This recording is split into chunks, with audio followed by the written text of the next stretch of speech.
안녕하세요, 구독자 여러분. 구독과 좋아요는 채널 운영에 큰 힘이 됩니다. 안녕하세요. 인생의 산막을 살고 있고 아들 쌍둥이를 키우고 있는 30대 초반 워킹맘입니다. 저는 재택근무를 하는 터라 아이들 보내놓고 청소하는 시간에 사연을 잘 챙겨 듣곤 하는데요. 제가 겪을 사연도 보내보면 좋을 것 같아 오늘은 청소기 대신 노트북 앞에 앉았네요. 결론부터 말하자면 정말 형편없던 자격지심에 쩔어있던 형님에 대해 이야기하려고요. 저는 제가 고등학교 1학년 때 부모님이 사고로 돌아가셨고 어린 동생을 혼자 돌보며 지내야 했습니다. 하지만 학교를 다니며 동생까지 돌보려니 여간 힘든 게 아니더라고요. 시설에 들어가 살까도 생각했지만 그래도 가족은 지켜내야 한다는 생각으로 고2에 올라가기 전 자퇴를 했어요. 나이가 어린 탓인지 취업이 쉽지 않았고 어렵사리 의류공장에 취직해 잡일을 시작했습니다. 당시 150만 원 조금 안 되는 월급으로 단칸방을 구해 어렵게 살았고 시간이 흘러 제 능력을 인정받으며 조금씩 기술을 배우게 되었고 지금은 어엿한 의류 디자이너로 성장했죠. 다행히 좋은 남편과 시댁을 만나 행복한 가정도 꾸리게 되었고요. 아가 많이 바쁘지? 어머니, 지금 다음 시즌 준비하느라 정신이 없네요. 우리 어머니 뵌 지도 2주나 지났네요. 바쁘니까 어쩔 수 없지. 그래도 사돈 처녀가 말동무도 해주고 얼마나 좋은지 몰라. 우리가 귀찮게 하진 않고요. 귀찮긴 이 늙은이랑 놀아주는 거 자체가 고마운데 요즘 학교에서 성적을 잘 받아오나 본데 이참에 용돈 좀 올려주고 그래. 아이 참, 어머니 버릇 나빠질까봐 그러는 거 아시잖아요. 그럼 알지 우리 며느리가 얼마나 대단한데 하도 내 막내딸 같아서 그러지. 요렇게롬 귀여운 딸 하나만 더 있었으면 소원이 없었겠다. 그럼 어머니는 딸이 2명이나 생기셨네요. 오늘 저녁에 시간 있으세요? 이따마다. 그런데 시간은 왜? 오늘 일찍 퇴근하고 어머니 집에 가려고요. 우리랑 저랑 나가서 데이트해요. 제가 식사 대접해 드릴게요. 안 그래도 되는데 내일 출근해야 하는 거 아니야? 저 운전하는 거 좋아하잖아요. 어차피 30분도 안 걸리는데요. 역시 우리 며느리. 그럼 이따 보자. 사돈 처녀랑 맛집 검색 좀 하고 있을게. 네, 이따 봬요. 저는 남들이 부러워할 정도로 시어머니와 사이가 좋았어요. 다만 거슬리는 게 있었다면 바로 아주버님이었습니다. 아주버님은 최근 대 기업에 다니다가 사업을 한다는 핑계로 사표를 내고 집에 백수로 있던 상황이었습니다. 제 동생은 시댁과 10분 거리에 있는 곳에서 살고 있었고 감사하게도 시어머니가 자주 들여다봐주고 계셨죠. 그러다 백수로 지내던 아주버님이 대뜸 결혼할 여자가 생겼다며 데리고 온 겁니다. 그 여자는 모 대학병원에서 정신과 전문의로 근무하는 사람이었고 집안도 제법 있어 보였어요. 가진 것 없는 백수가 뭐가 좋다고 결혼까지 하려는지는 모르겠지만 하도 닥달을 해대는 통에 시어머니는 적금까지 깨서 결혼식 비용을 보태셨습니다. 문제는 그 다음부터예요. 아주버님의 와이프, 그러니까 제 형님이 아주 못된 신보를 갖고 있었던 거예요. 물론 대놓고 티를 내진 않고 꼭 저랑 있을 때만 여우짓을 하더라고요. 동서, 바빠? 아니요, 괜찮아요. 말씀하세요. 무슨 일이세요? 다름 아니라 나 이번 명절에 못 내려간다고. 아, 병원 일이 많이 바쁘신가 봐요? 그렇지 뭐 대학병원이라는 곳이 워낙 사람들이 많다 보니까 내가 수술이 있거나 그런 건 아닌데 상담 환자들이 워낙 밀려 있어서. 뭐, 일 때문이니까 어쩔 수 없죠. 근데 그거 말하려고 전화하신 거예요? 어머니한테 말씀하시면 알아서 전해 들었을걸요. 내가 왜 동서한테 연락하는지 진짜 모르겠어? 눈치가 없는 거야, 없는 척을 하는 거야? 죄송한데 진짜 무슨 말씀인지 모르겠어요. 가만 보면 동서는 좀 무식한 것 같아. 무식하다고요? 제가요? 아니, 기분 나쁘게 생각하지 말고 들어. 사람이 말야. 이렇게 말하면 좀 알아들어야지. 베베 꼬면서 듣지 말고. 제가 언제 그랬는데요? 갑자기 이러시는 이유도 모르겠는데요. 봐봐 대드는 거. 어디 가서 이러면 부모 없다고 욕먹는다니까? 지금 말씀 다 하셨어요? 부모가 없다고? 지금 그게 저한테 할 소리예요? 아무리 형님이라도 지켜야 할 선은 있는 거예요. 내가 틀린 말 한 것도 아니잖아. 뭘 그렇게 예민하게 굴어? 짜증나게. 짜증나는 건 저거든요. 어이가 없어도 제가 더 없어요. 알아요? 동서 웃긴다. 그거 자격지심이야. 이왕 이렇게 된 거 사이버 대학 강의라도 들어. 그런 거 있잖아. 학점 은행제? 말에 뼈가 있네요. 가방끈 짧다고 창피한 거 아니야. 모르는 게 있으면 배우면 되는 거야. 동서가 무식한 건 그만큼 채워넣으면 되는 거고. 형님 미치셨어요? 어떻게 저한테 그런 말을 하세요? 형님이야말로 골빈 거 아니에요? 뭐? 진짜 미친년 아니야? 골비였다고. 참나 진짜 지금 나보고 골비였다고 하는 거야? 그러니까 말 가려서 하시라고요. 방금 느낀 그 모욕감 잊지 마세요. 야, 너 제정신이야? 네가 수준이 딸려도 한참 딸리니까 하는 소리 아니야. 못 배웠으면 그만큼 알아서 수그려야지 그깟 한마디 했다고 윗사람한테 골비였다고?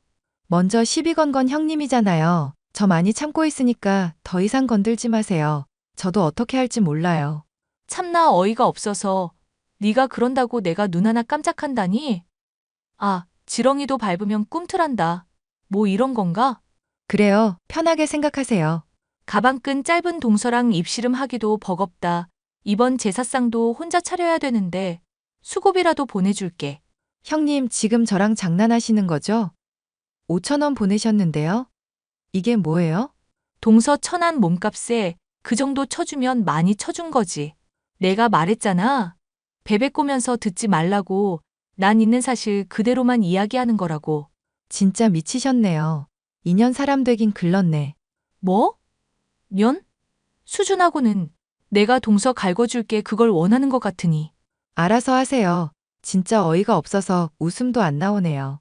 형님은 항상 제 직업, 학벌 등 모든 걸 걸고 넘어지며 비꼬기 일쑤였습니다. 굳이 말하지 않아도 될 사실을 저에게 말하거나 약 올리는 건 연했고요. 하지만 이 모든 건 저와 단 둘이 있거나 다른 가족들의 눈을 피했을 때만 했었어요. 그래서 제가 주변에 말을 해도 말도 안 되는 소리라며 믿지 않으려 하더라고요. 한 번은 너무 속상해서 남편과 친구에게 이 이야기를 했더니 처음에는 믿지 않다가 제가 눈물까지 보이니 심각한 상태라는 걸 알았는지 증거를 모아보자고 하더라고요. 그래서 저는 형님과 대화를 나누는 사소한 것 하나까지도 모두 증거로 남겨놓았어요. 그렇게 꼬박 1년 정도의 시간이 걸렸고 어마어마한 양의 증거들을 모을 수 있었습니다. 어머니, 이번에 생신기념해서 용돈 보내드렸어요. 통장 확인해 보세요. 안 그래도 방금 문자 떴다. 매번 이렇게 큰 돈 보내서 어떻게 생활하기도 빠듯할 텐데. 제가 그만큼 버니까요. 어머니한테 드리고도 많이 남으니까 걱정하지 않으셔도 돼요. 저도 뭐 해드릴까 하다가 등산복 풀세트 샀어요. 지팡이나 이런 것들도 다 샀으니까 한번 보세요. 마음에 안 드시면 반품하면 되니까요. 고맙다. 역시 우리 며느리. 우리 며느리, 어머니, 저는요? 저는 며느리 아니에요? 무슨 소리야. 우리 큰애도 다 내 딸 같은 며느리지. 요즘 세상에 차별하시면 큰일 나요. 어머, 얘 차별이라니. 지금 내가 너희들을 차별한다. 이 말이냐? 아니, 그렇잖아요. 말씀하시는 것만 봐도 쟤랑 저랑 차별하시는 거 맞잖아요. 안 그래요? 누구는 며느리고 누구는 아니에요? 큰애야 말은 가려서 해라. 아무리 손 아래 사람이라고 해도 제가 뭐니? 그리고 다시 한번 말하는데 난 차별 같은 거 안 한다. 누가 더 잘났고 못났고 그런 게 없다. 이거야 알겠니? 동서, 뭐라고 말 좀 해봐. 가만히 있으니까 내가 이상해지잖아. 제가 뭐라고 말을 해야 하는데요? 그냥 평소처럼 형님은 형님 하던 대로 저는 저 하던 대로 하면 되잖아요. 긴 말 할 거 없다. 별거 아닌 걸로 큰일 만들지 말자꾸나. 기분 좋게 쇼핑하고 왔더니 왜들 그런다니. 나중에 내가 연락하마 다들 어여 쉬어. 네, 어머니, 식사 거르지 말고 계시고요. 그렇게 티격태격하며 지냈는데 문제는 바로 연말 모임을 하고 나서 터지고 말았습니다. 형님이 계속 저러시니 시어머니도 벼르고 계셨던 모양이더라고요. 저야 친정 부모님도 안 계시고 동생 혼자 있으니 연말에 가족 모임을 하는데 감사하게도 동생도 불러 같이 식사를 했습니다. 형님은 나름 연말인데 분위기 내야 한다며 또 자기 멋대로 호텔 뷔페를 예약했더라고요. 저도 디자이너 일을 하면서 일이 조금 잘 되던 시기였고 동생도 이제 막 수능을 끝낸 타이밍이었어요. 이미 수시에 합격해 원하는 대학을 갈 수 있던 상태였지만 10대로서 마지막 이벤트라며 굳이 수능을 보겠다고 고집을 부리더라고요. 동생은 정말 들어가기 힘들다는 의대에 합격한 상태였습니다. 형님이 지금까지 그래왔듯이 혹여나 동생을 걸고 넘어지며 자격지심을 부리진 않을까 노심초사하고 있었죠. 동생도 은근 한성격해서 형님이랑 말싸움이라도 나는 날엔 정말 큰일이 날 수도 있었거든요. 아무튼 별일 없이 식사를 마무리했는데 뜬금없이 형님이 동생과 저에게 연락을 했습니다. 뭔가 했는데 우려하던 일이 벌어지고야 말았죠. 사돈처녀, 나 누군지 알지? 아, 네, 당연히 알죠. 제 번호는 어떻게 알고? 무슨 일 있으세요? 아니, 저번 연말 모임에서 의대 간다길래 어머님한테 따로 연락처 물어봤지. 옛날 생각도 나고 해서 조언 좀 해주려고. 네, 조언이요? 그래, 내가 그래도 의대 선배잖아. 어디 학교 간 건지는 모르겠지만 일단 축하해. 세상에 의사 되는 게 어디 쉬운 건 아니잖아. 그렇죠. 일단 축하해 주신 건 감사합니다. 근데 제가 어디 의대 합격하신지도 모르잖아요. 의대가 다 거기서 거기지 뭐. 아무튼 개천에서 용난 케이스인데 학비 같은 건 감당할 수 있겠어? 형님, 지금 말씀 선 좀 넘으시는 것 같은데요? 선을 넘다니. 개천에서 용난 게 뭐. 부끄러운 게 아니잖아. 그리고 의대에 학비 한두 푼 드는 것도 아닌데 그깟 옷 디자인 좀 한다고 벌이가 되겠어? 그래서 하고 싶으신 말이 뭐세요?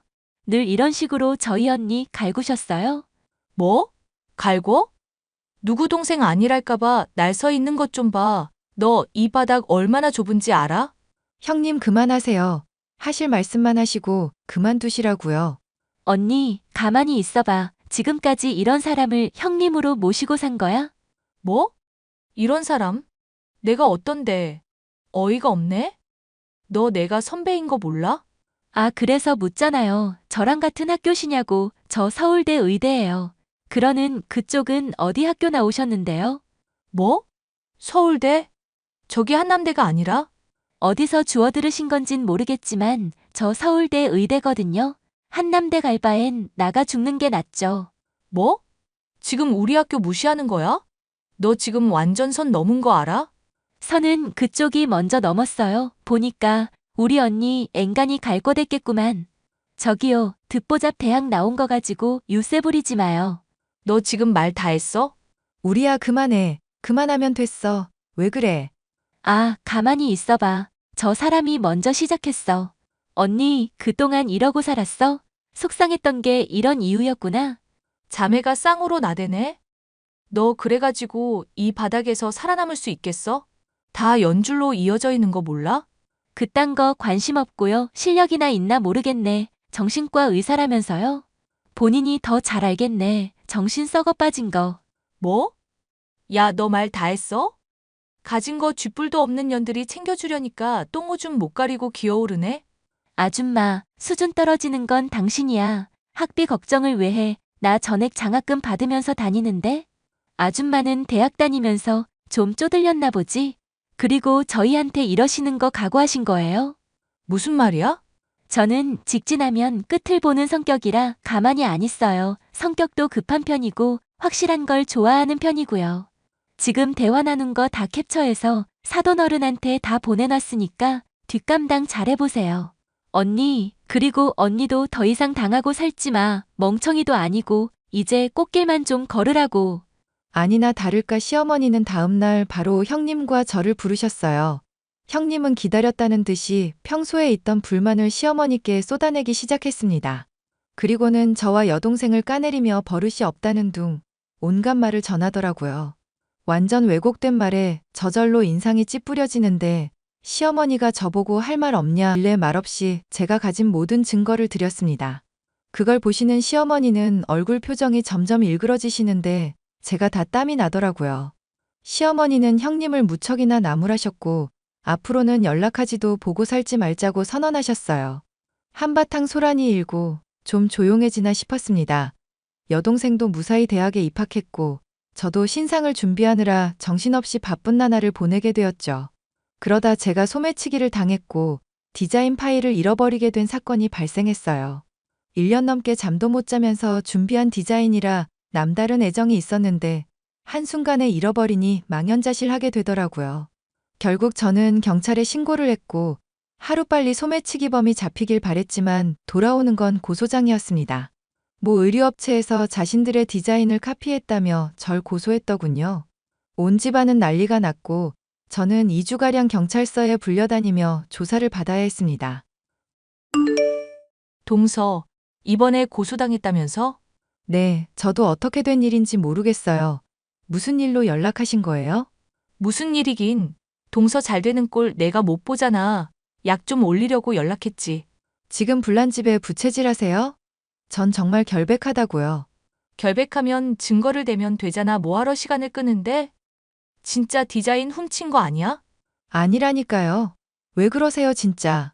아니, 가진 거 쥐뿔도 없는데 그런 식으로라도 성공해야 하지 않겠어? 원래 동서 남의 뒤통수 잘 치잖아. 어머님한테 그 딴 증거들 모아서 드리기까지 했는데 덕분에 난 시댁에서 완전 미운 털이 박혔네. 그게 제 탓이에요? 다 형님이 저지른 건데 왜요? 참나, 어이가 없네. 그러니까 동서가 머리가 나쁘다는 거야. 사람은 살면서 눈치가 있어야 한다고. 어때 당해보니까? 당해요? 뭐려? 아이 참, 말 여러 번 하게 하네. 경찰 조사도 받고 이제야 좀 느끼는 게 있냐고. 나한테 지금이라도 사과하면 내가 그 업체 대표랑 만나서 이야기 좀 잘해볼게. 형님이 무슨 상관인데요? 상관 말고 꺼지시죠? 상관이 없긴. 이렇게 눈치가 없어서야. 뭐, 정 그렇다면 할 수 없지. 어디 한번 잘 빠져나가 봐. 알 수 없는 말만 하시네요. 정신 사납게 하지 마시고 이런 식으로 저 갈구실 거면 연락하지 마세요. 저는 시간이 조금 흐른 뒤에야 이때 형님이 했던 말뜻을 알아들을 수 있었습니다. 전 여러 번의 경찰 조사를 받은 뒤 억울했지만 디자이너 일을 계속하기 위해 1,000만 원이라는 합의금을 주고 사건을 무마시켰어요. 제 명예에 금이 가서 여동생에게까지 피해를 입힐 수 있는 상황이었기 때문에 억울했지만 어쩔 수 없는 선택이었죠. 그리고 저는 심부름 센터에 사람을 시켜 형님에 대한 뒷조사를 시작했습니다. 며칠 뒤 형님이 뒤에서 엄청난 짓을 꾸몄었다는 사실을 알게 되었고 정말 충격적인 진실도 마주하게 되었죠. 형님은 의사인 사실 말고는 모든 게 거짓인 사람이었습니다. 가족도 주변 지인들도 말이죠. 그저 지방대 의대를 졸업한 평범한 의사였고 지금 근무하는 대학병원은 불륜남의 도움으로 일을 하고 있던 거였죠. 불륜남은 같은 대학병원에서 근무하는 나이 많은 의사였습니다. 정말 끼리끼리라더니 웃기는 짬뽕이더만요. 저는 더는 참을 수 없는 상황에 모든 사실을 시어머니와 아주버님께 알렸죠. 아니나 다를까 한참 동안 싸우더니 결국 이혼을 하더라고요. 시어머니에게 뺨까지 얻어맞은 형님은 이딴 집구석과 엮이기 싫다며 제 발로 집을 나가버렸습니다. 야, 이 미친년아, 이거 다 네가 꾸민 짓이지? 꾸민 짓이라뇨? 형님이 저지른 일이잖아요. 니까짓 게 뭔데 내 인생을 망치려고 들어. 너만 아니었어도 그 유산 다 내 건데. 애초에 사랑해서 한 결혼 아니었죠? 이왕 이렇게 된 거 까놓고 말하자. 너도 시어머니 재산 욕심 있던 거 아니야? 저는 돈 욕심 없는데요. 벌만큼 벌고 있고 누구처럼 악독하지는 않아서요. 야, 너 지금 말 다 했어? 내가 뭐하러 쓸모도 없는 놈이랑 결혼했는데. 예, 재산 물려받을 거 생각해서 계산된 행동이겠죠. 어쩜 사람이 그렇게 치밀하실까? 그러니까 의사도 하고 그러겠죠? 그래도 공부는 잘하셨나 봐요. 그 머리로 의사까지 되신 거 보면. 너 말 다 했어. 네가 뭔데 내 인생을 망치냐고. 너 때문에 다 망했어. 왜 저 때문이에요? 형님이 저지른 거에 대한 대가죠. 자업자득이라는 말도 모르세요? 이래서 없는 것들이랑 상종하면 안 돼. 너 내 인생 책임져. 제가 왜요? 아, 그리고 좋은 소식 하나 더 있어요. 그 대학 교수님, 이번에 사표 쓰셨더라고요. 뭐? 사표? 네, 뭐 형님도 더 이상 빌붙을 곳 없다는 얘기죠. 그리고 병원에서 평판도 안 좋으셨던데 이참에 다른 일자리 알아보셔야 할걸요? 뭐? 내가 왜? 나 이래봬도 인정받는 의사야. 아, 모르셨나 봐요. 그 남자분 백으로 겨우 연명하던 거. 보니까 병원에서는 이미 다 알고 있던데 권고사직 처리 당하기 전에 알아서 그만두세요. 뭐 어디 가서든 잘 먹고 잘 살겠죠. 그분이랑 개인 병원이라도 차리시던가요. 뭐? 야, 야라뇨. 한마디라도 더 했다가는 고소든 뭐든 해버릴 거예요. 정신과 의사니까 본인 정신머리 좀 고쳐 쓰세요. 그리고 인생 좀 똑바로 사시고요. 그럼 차단합니다. 결국 형님은 병원에서 해고되었죠.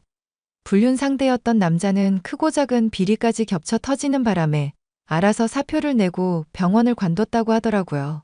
당연히 백 믿고 간신히 병원에 붙어 있던 형님도 권고사직 처리되었습니다. 잘린 거죠.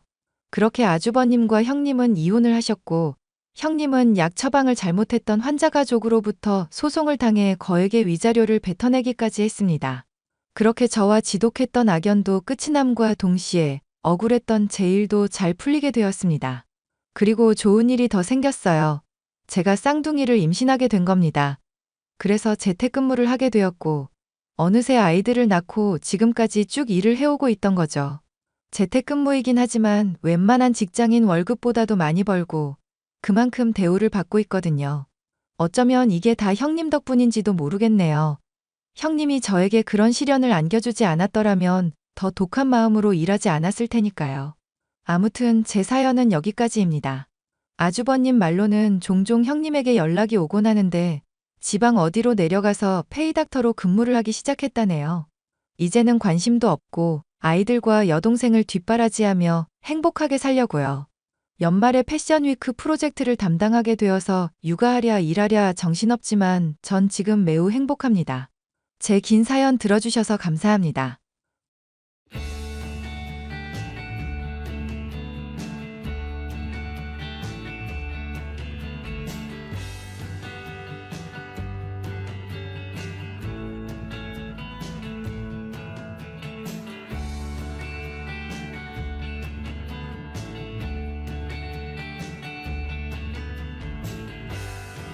안녕하세요, 구독자 여러분.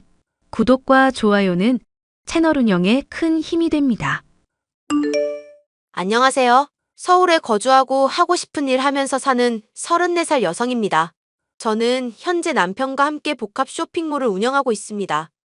이름을 말하면 누군지 다 아실 것 같아서 상호는 비공개로 하겠습니다. 저는 실업계 고등학교에서 이 비즈니스를 전공했는데요.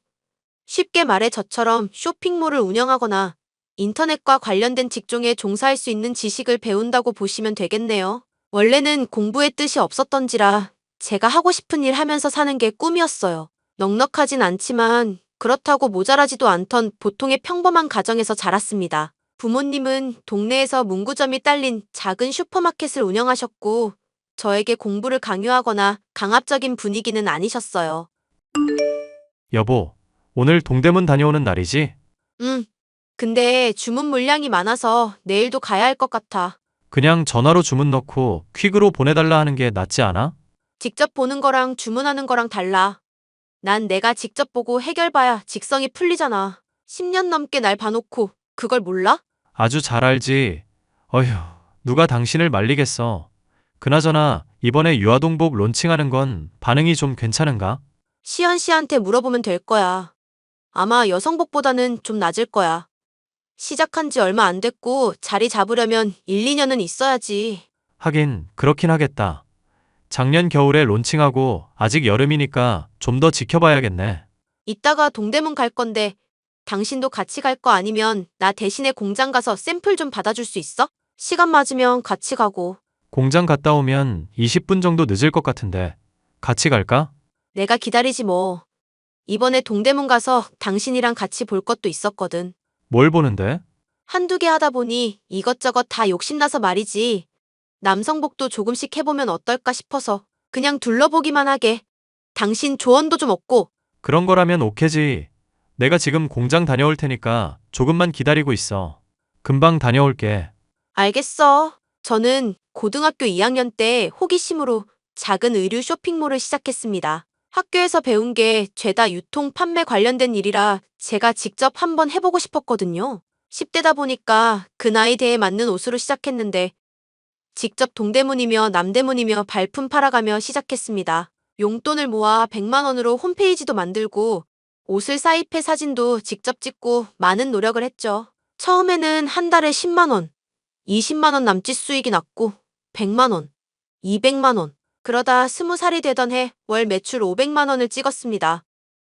고등학교를 졸업하고 나서는 쇼핑몰 사업에 본격적으로 매달렸고 직접 공부도 해가며 발로 뛴 결과 한 달 매출이 1,000만 원일 때도 있었고 남부럽지 않을 정도로 큰 성공을 거두었습니다. 그러던 와중 대학교에 진학한 친구가 남편을 소개해줬어요.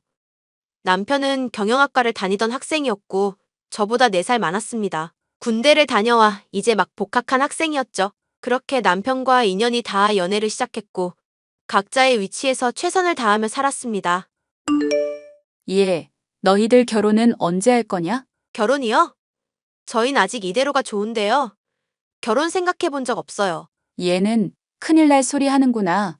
지난번에 안싸돈이랑 만나서 이야기했는데 너희들 의견이 중요하다고는 하더라. 내심 기다리는 눈치던데? 엄마, 이 사람 아직 나이도 어리고 나도 이제 막 회사 들어왔고 너무 조급하게 생각하진 말아요.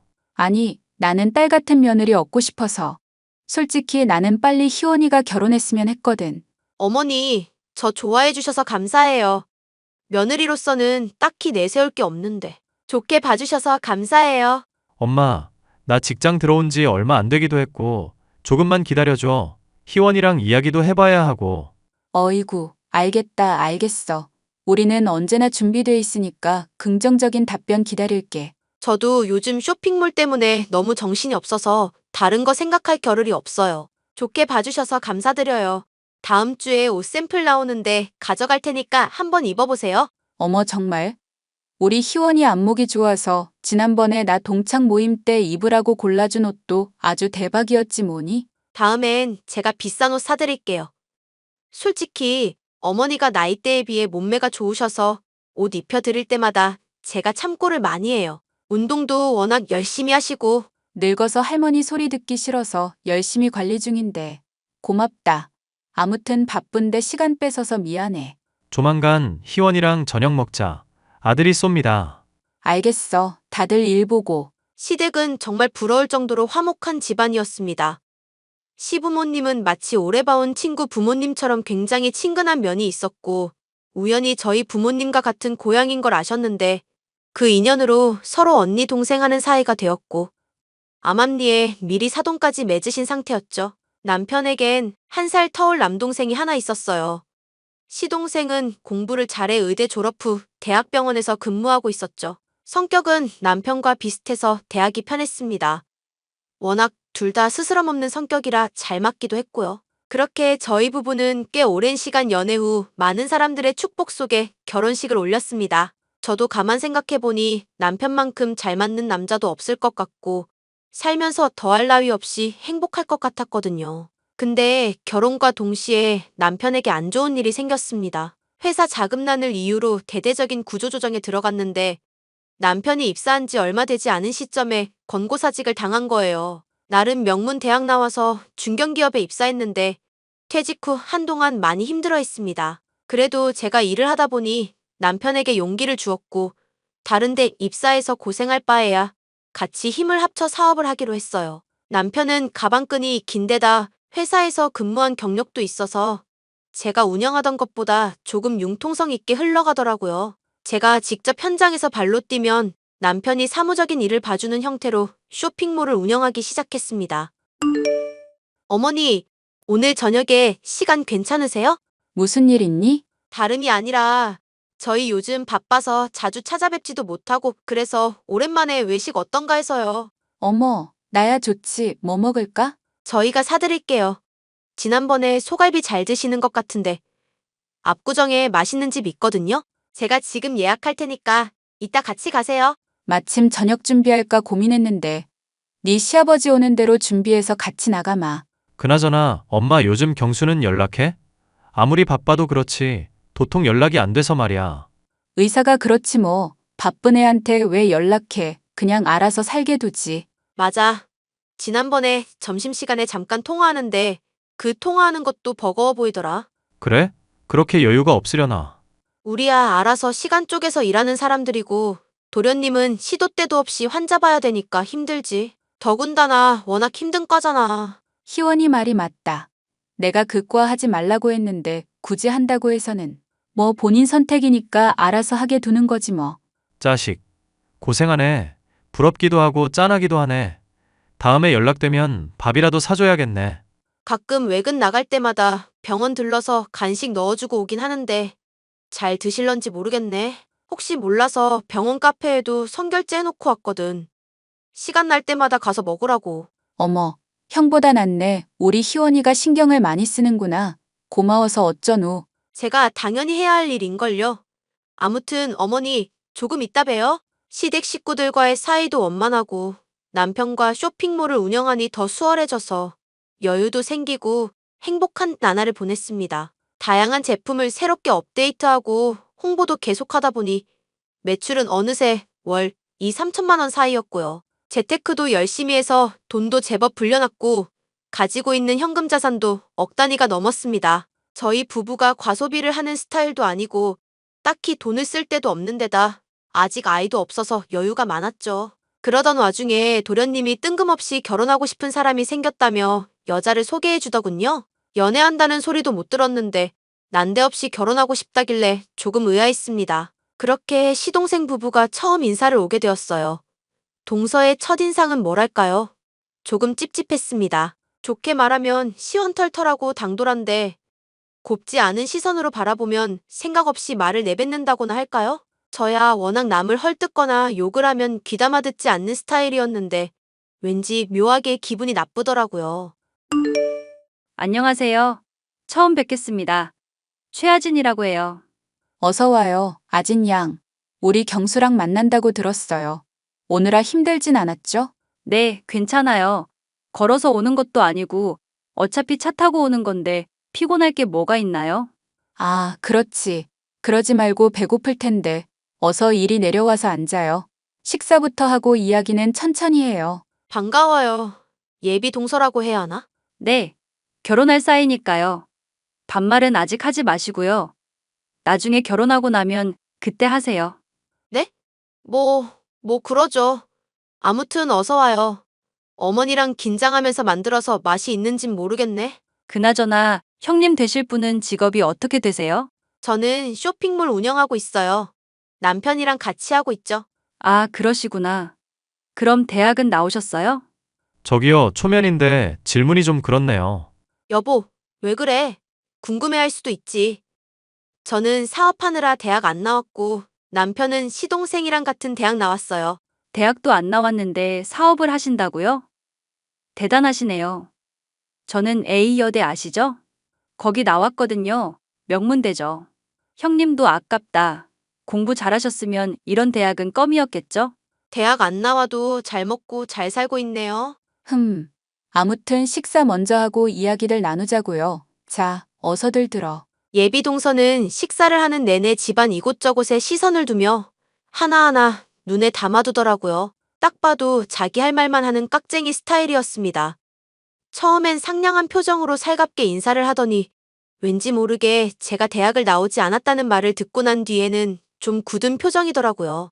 자칫하면 기분이 상해 저와 동서가 싸워도 전혀 이상하지 않았을 상황이지만 시동생을 생각해 정말 꾹 참았습니다. 어차피 살면서 계속 붙어 있는 것도 아니고 각자 알아서 잘 살겠지 주의여서 결혼을 반대하고 싶진 않았어요. 그렇게 시동생도 조금 서두르듯이 결혼 준비를 하게 되었고 상견례까지 마쳤습니다. 지금까지 살아오면서 시어머니나 남편에게 받은 게 많기 때문에 시동생이 결혼한다니 통 크게 무언가 해주고 싶더군요. 이미 자금도 상당히 갖고 있던 터라 얼마가 되든 상관없었기에 한참 고민을 했습니다. 아니나 다를까 결혼하면서 가장 중요한 집이 문제더군요. 저는 제가 예전에 구매해둔 31평짜리 아파트를 시동생 명의로 돌려주고 그 집을 신혼집으로 선물해 주었습니다. 강남은 아니지만 위치도 좋고 시동생이 근무하는 병원과도 가까워서 아주 좋은 조건이었죠. 사실 시아버지가 사업을 하시면서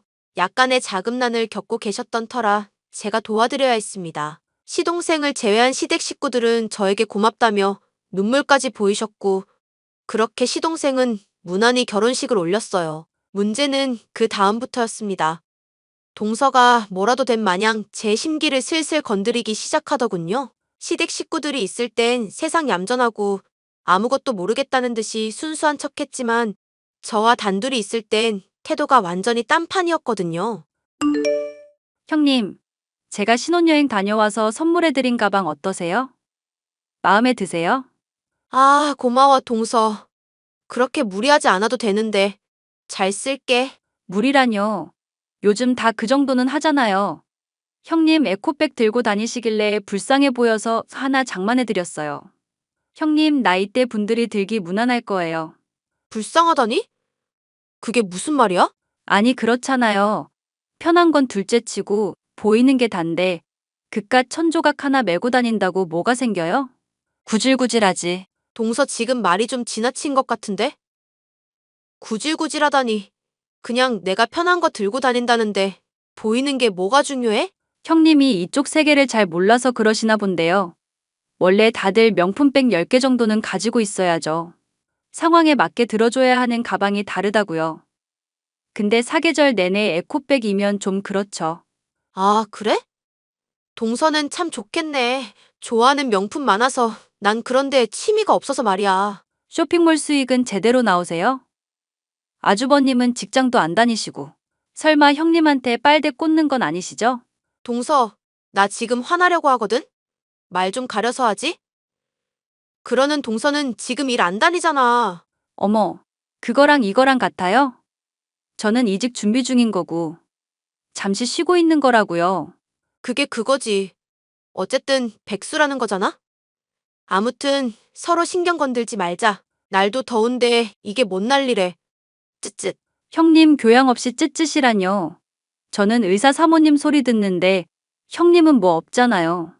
저처럼 고급진 인생 살려면 대학도 중요하답니다. 그래. 동서가 생각하는 게 다 맞아. 난 더 이상 동서랑 이야기 못하겠다. 이러려고 나한테 전화한 거야? 기분 나빠하지 마세요.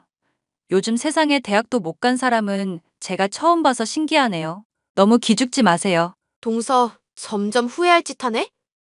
내가 경고 하나 할게. 우리 살면서 얼마나 마주치겠냐마는. 마주치더라도 말은 좀 가려서 하자. 지금 동서 굉장히 무례하거든. 어머, 그렇게 느끼셨다면 죄송해요. 나중에 연락드릴게요. 조만간 제가 잘 가는 브런치 먹으러 가요. 형님은 그런 거 안 드셔보셨을 것 같아서. 괜찮으니까 동서나 실컷 먹어. 나 바쁘니까 나중에 연락해. 동서는 고졸 출신인 제가 상당히 마음에 안 들었나 봅니다. 저랑 대화를 하면서 사사건건 학벌을 운운했거든요. 뭐, 명문대 나온 거 고생했고, 어디 가서 자랑할 수 있어요. 저는 고졸인 제 학력이 어디 가서 창피하다고 느낀 적도 없고, 지금은 부족함 없이 잘 살고 있으니 충분히 만족했거든요. 남들 버는 것 이상으로 벌면서 풍족하게 살고, 돈도 일찌감치 모아 내 집도 몇 채씩 있으면 말 다 했죠. 동서는 자아도취에 빠져 자기가 뭐라도 되는 마냥 나대는 꼴이었습니다. 저는 괜히 집안 싸움 일으키기도 싫고 서로 의상하는 게 싫어서 그러려니 하고 지냈어요. 하지만 날이 갈수록 동서의 괴롭힘은 심해졌고 갈등이 폭발하게 된 사건이 발생합니다. 바로 명절이었어요. 시동생 부부는 결혼하고 첫 명절이라 대단히 신경을 쓰더라고요. 동서는 음식을 할 줄 모른다며 선물 공세를 했고 저는 여느 때처럼 어머니와 함께 도란도란 음식을 만들며 즐겁게 시간을 보냈습니다. 근데 그게 또 못마땅했는지 가족들이 다 같이 술 한잔하면서 이야기를 나누는데 선 넘는 말을 계속하더라고요. 동서, 너무 많이 마시는 거 아냐? 그러게. 안주라도 먹으면서 마셔라. 속 다 버려. 얘가 오늘 기분이 좋은가? 어머니, 형님, 제가 오늘 기분이 좋거든요. 이 사람이랑 결혼하고 나서 잘 풀리기 시작해서 그런지 하는 일마다 다 잘 되고 그렇네요. 경수가 아진이한테 복덩이인가 보다. 경수 너는 네 마누라 더 잘 챙겨줘라. 안 그래도 경수 씨가 신경 많이 써주고 있어요. 친구들도 이 나이에 의사 사모님 소리 듣는다고 되게 부러워하던걸요. 그래, 우리 아들도 대단하고 우리 새아가도 대단하지. 그나저나 너 복직한다더니 언제쯤 할 생각이니? 복직 안 하려고요. 경수 씨가 돈도 잘 벌어오고 이참에 내조에 힘쓰려고요. 자리 잡고 빨리 교수 임용되려면 아무래도 제가 필요할 것 같아서요. 그래도 재수 씨 생각이 기특하네요. 요즘 여자들 집안일 잘 안 하려고 하는데 선뜻 나서서 뒷바라지 해준다고 하니 내가 마음에 놓이네요. 전요. 형님이 제일 불쌍해요. 어디 가서 끼지도 못하고 겉만 맴돌고. 그게 무슨 소리야? 내가 지난번에 경고했을 텐데. 말을 참 이상하게 하네, 동서? 그게 무슨 소리니? 아니에요, 어머니. 제가 형님 보고 현실적인 말을 했더니 저렇게 열을 내시네요. 현실적인 말? 그게 어떤 건데 큰애가 정색하면서 이야기를 하니? 아니, 학벌도 그렇고 저희 집안에 안 어울리잖아요. 혼자 고졸해. 인문계도 아니고 실업계라면서요. 너 지금 말 다 했니? 재수 씨 지금 선 넘었네요. 결혼한 지 1년, 수십 년이 지난 것도 아닌데 마치 오랫동안 봐왔던 것처럼 이야기하네요. 안 봐도 뻔하죠.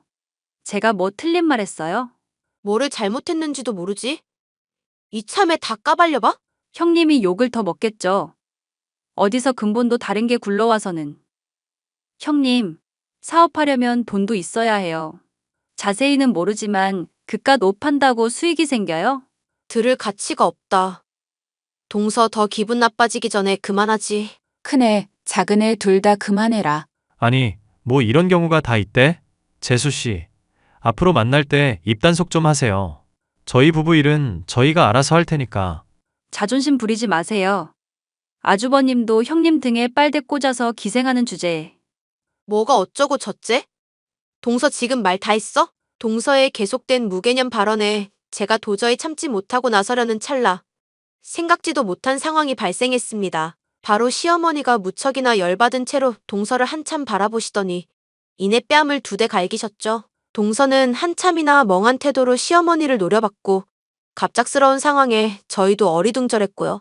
결국 각자의 집으로 흩어진 저희는 오랜 고민을 했어요. 시어머니는 동서의 본 모습을 보시고는 결혼에 대해 다시 생각해야 하는 거 아닌가 말씀도 하셨지만 좋은 게 좋은 거라고 참고 넘어갔습니다. 하지만 점점 노골적으로 변하는 동서의 모습에 저도 가만히 지켜볼 수만은 없었죠. 시아버지의 칠순 생신 기념으로 시댁에서 다 같이 저녁을 먹기로 했습니다. 사실 말을 안 해서 그렇지.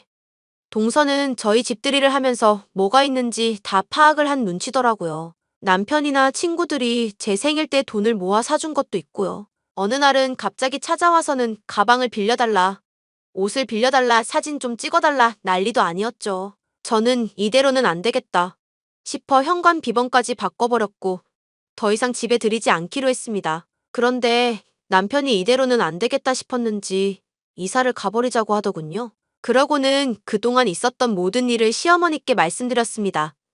물론 시동생에게까지도요. 형님, 현관 비밀번호 바꿨네요. 제가 요즘 뜸했더니 빠져가지고. 이런 건 알아서 준비해놔야 하는 거 아니에요?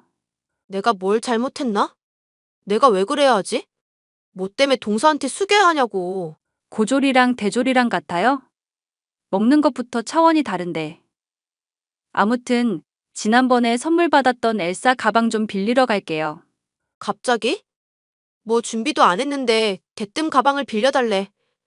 우리 다 출근해서 아무도 없는데 무슨 수로 가져가려고?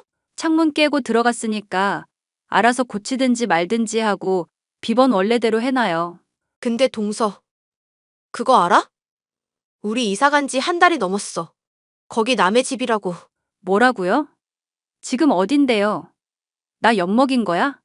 내 가방들 빨리 내놔요. 말은 똑바로 하자. 가방들 내 거잖아. 동서 돈 많은 거 아니야? 이깟 가방들이 뭐라고 그렇게 목을 매? 아니, 지금 저랑 장난해요? 사람 갖고 노는 거야, 뭐야. 어머님한테 다 말할 거예요. 말해봐. 아니, 웃기지도 않네, 진짜. 나도 더 이상은 못 참겠네. 하는 짓이 귀여워서 봐줬더니 끝도 없이 기어오르고 말이야. 이번 기회에 버릇을 단단히 고쳐놔야겠어. 형님, 정말 너무하신 거 아니에요? 그이랑 어머님한테 무슨 말을 하신 거예요? 무슨 말을 하긴? 그동안 동서가 나한테 어떻게 했는지 말했지. 전화 통화나 카톡 메시지 주고받은 거 다 보내드렸어. 나 잘했지. 지금 나 엿먹이려고 작정했어요? 어머, 어떻게 알았대? 머리는 안 돌아가는 줄 알았는데 의외로 눈치는 빠르네. 아니, 이보세요. 나 어머니한테 머리채 잡히고 뺨까지 맞았단 말이야. 그럴 만도 하지. 맞을만 했으니까 맞은 거겠지. 지금 동서가 대단히 착각하고 있는 게 내가 보잘것 없어 보이지만 알고 보면 아주 대단한 사람이거든? 굴러온 돌이 박힌 돌 빼낸다지만 넌 나 못 따라와. 거짓말하지 마. 내가 갖고 싶은 건 다 내 거야. 아직도 정신 못 차렸네. 예, 둘째야. 너 아직 정신 못 차렸니? 정말 길거리로 쫓겨나고 싶어? 어머니, 왜 저한테만 그러세요?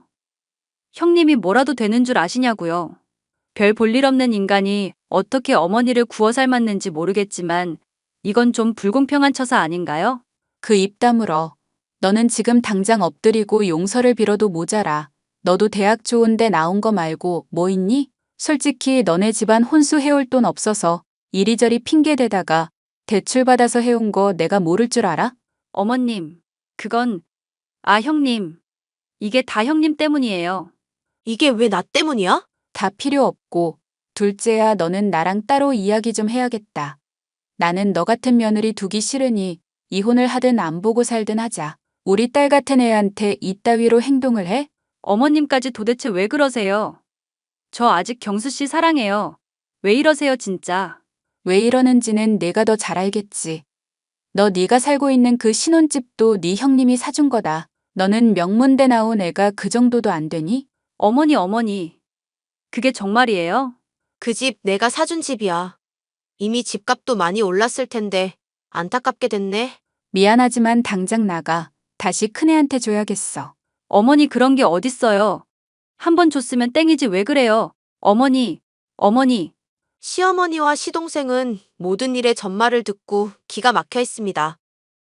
그러면서 제게 연신 사과를 해대셨고요. 동선의 집안은 딱히 보잘것없는 제 친정과 비슷한 형편이었어요. 저는 하도 명품을 휘감고 여유롭게 지내길래 한순간에 재벌이라도 된 건가 싶었으니까요. 시어머니는 동서에게 제대로 된 정신교육을 시켜야겠다며 매일같이 시댁으로 부르고 있습니다. 신혼집은 시동생 얼굴을 봐서 정말 꾹 참고 그대로 두고 있고 아무 내색도 하지 않았습니다. 그렇게 지금까지 동서는 저에게 깍듯하게 대하며 군기가 바짝 든 모습을 하고 있어요. 시어머니에게 혼이 나면서 제 자산 규모나 사업 규모에 대해서도 들었는지 잔뜩 풀이 죽은 모습이더라고요. 아마 과시하고 싶었던 무언가를 저한테 표출하고 대리만족을 느꼈던 것 같습니다. 제 사연은 여기까지입니다. 물과 기름이 섞일 수 없는 것처럼 시누이와 며느리, 며느리와 시부모 등등은 절대 서로 융화되거나 하나로 합쳐지진 못하는 것 같습니다. 물론 저처럼 시어머니와 모녀지간처럼 잘 지내는 건 예외고요. 나이 어린 동서 생겨서 하나하나 똑 부러질 줄 알았는데 전혀 그게 아니었고 그래도 뒤늦게라도 정신 차리게 했으니 저는 이걸로 만족하렵니다. 제 사연 어떠셨나요? 조금이라도 속 시원하셨으면 좋아요와 댓글 부탁드립니다.